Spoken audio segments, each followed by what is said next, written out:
વરાછામાં મહાનગરપાલિકાની બેદરકારી સામે રોડ પર પડ્યો મોટો ભૂવો. સુરત મહાનગરપાલિકાની બેદરકારીનો વધુ એક કિસ્સો સામે આવ્યો છે. વરાછા વિસ્તારમાં આવેલી ભાગીરથ સોસાયટીના મુખ્ય માર્ગ પર મોટો ભૂવો પડતા સ્થાનિકો મુશ્કેલીમાં મુકાયા. આજે વહેલી સવારે 4 વાગે ઈંટો ભરીને જઈ રહેલો એક ટેમ્પો ભૂવામાં ફસાયો હતો. અચાનક જ રોડ બેસી જવાથી ટેમ્પોનું ટાયર અંદર ગરકાવ થઈ ગયો.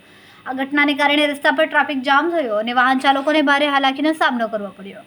સ્થાનિકોના જણાવ્યા અનુસાર ચોમાસા દરમિયાન ઘણી જગ્યાએ આવા ભૂવા પડી રહ્યા છે, પરંતુ નગરપાલિકા દ્વારા સમયસર તેનું સમારકામ કરવામાં આવતું નથી, જેના કારણે વારંવાર આવા અકસ્માતો સર્જાય છે. આ ઘટના પર એકવાર સુરત મહાનગરપાલિકાના પ્રી મોન્સૂન કામગીરીના દાવા ઉપર સવાલ કરે છે.